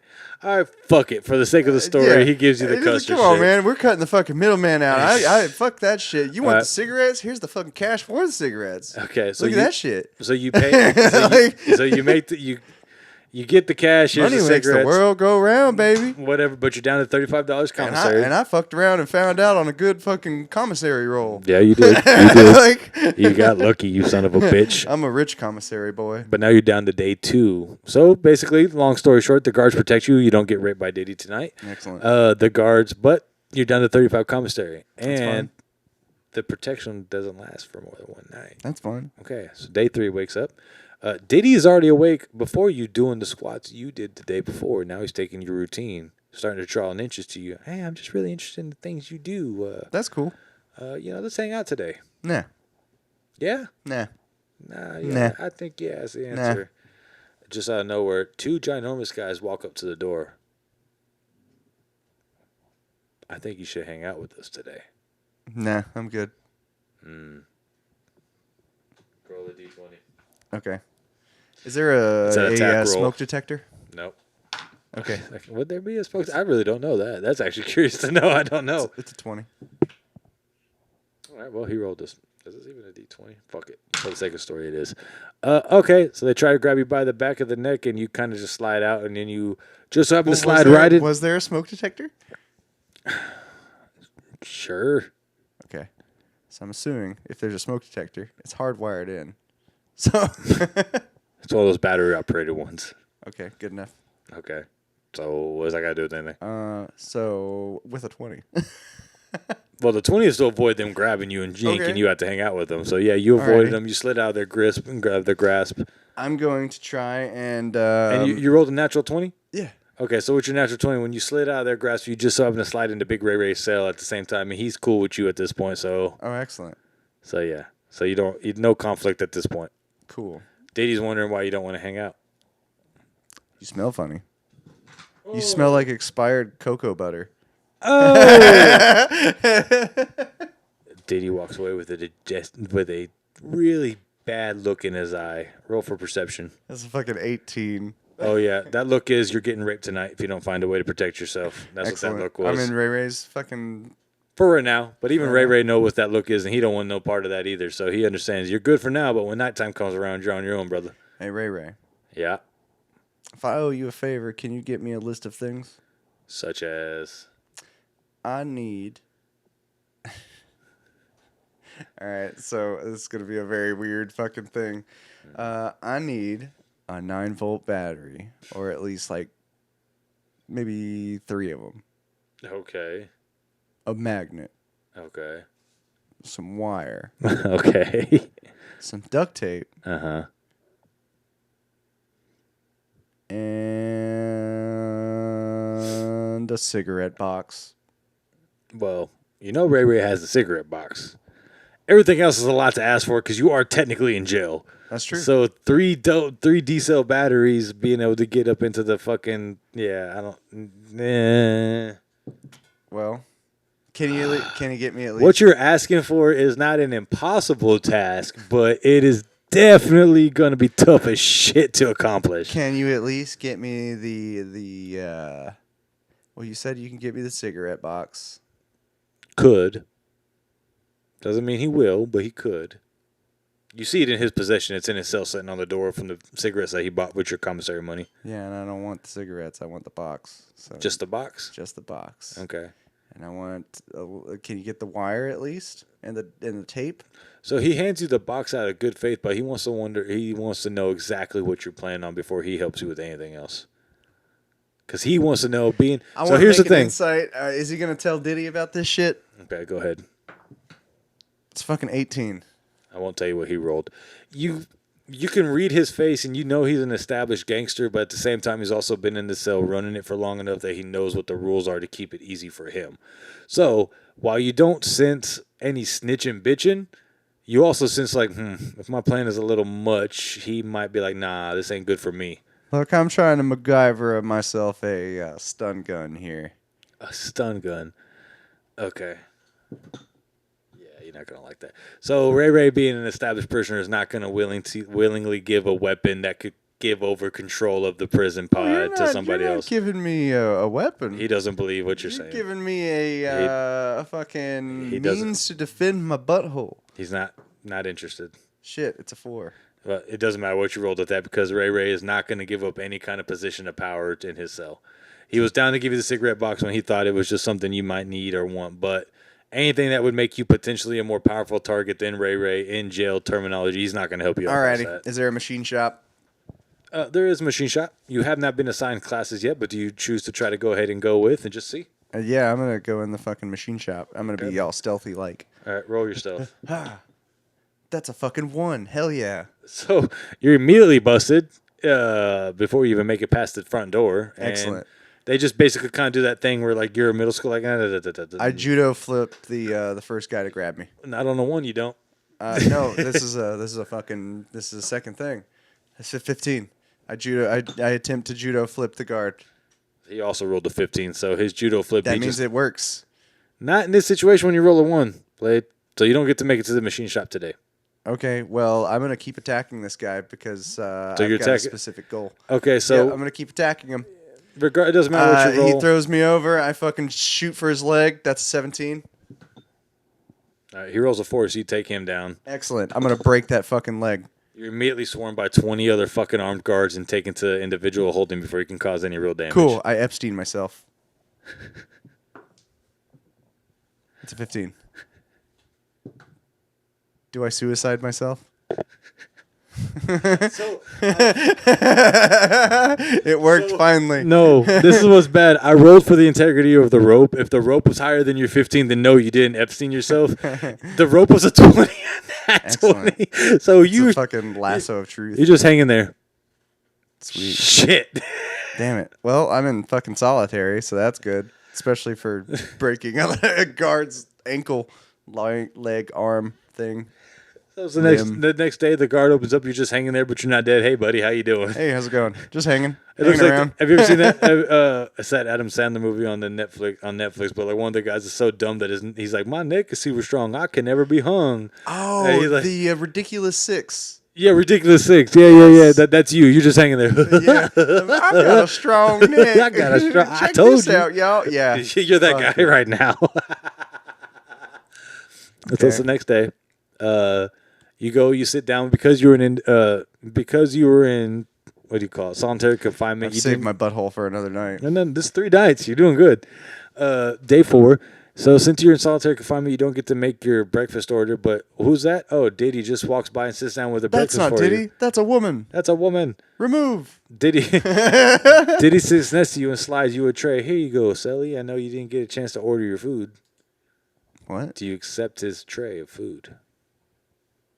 I do, but I do a performance of me going nom nom nom nom. So good. Nom nom nom nom. So do you actually eat any of the food? No, I do not. All right, roll for perception. Perception. Yep. That's a 15. 15. Okay, so you notice the 2 guards standing behind you, the guys that tried to drag you out earlier, but they don't do nothing because they notice you. How are they in solitary? No, you're out of solitary. You're back in gin pop at this point. Oh boy, that was the quickest. It was 1 day.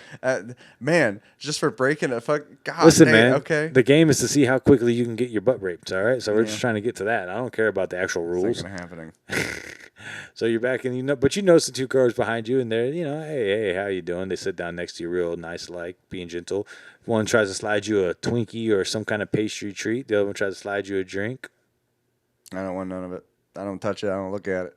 You don't even look at it. Ain't my thing, bro. Okay. I don't like sweets anyway. And so I go up to the lunch lady man person, and I'm like, hey, you guys have any shifts in the kitchen? Conveniently, they have one. Hell yeah, I'll Do you take accept it. that? Okay. What is it? You Doesn't are really the matter, dishwasher. Oh, fuck yeah, I'm a dishwasher? Yeah, dishwasher. Shit, yeah, let's go. All right, roll a D20. If I can, I would like to look for a bread knife. That's a 12. You're really good at your job. Well, you're mediocre. A 12 would be mediocre. I mean, it's washing dishes. You're How not the fucking worst hard is that dishwasher. shit? Well, you're not the quickest. I've seen meth heads do it better than a lot of regular people. And they said the same thing about you. Oh, goddamn. So you're not as good as the meth heads, but you're not bad. They've had worse. They've had guys that really didn't give a shit, but you gave a shit. You just don't really, So what you want to do? Try to find a bread knife? Yeah, roll for bread knife. Okay, roll for bread knife. It's a fucking 19. That's cool.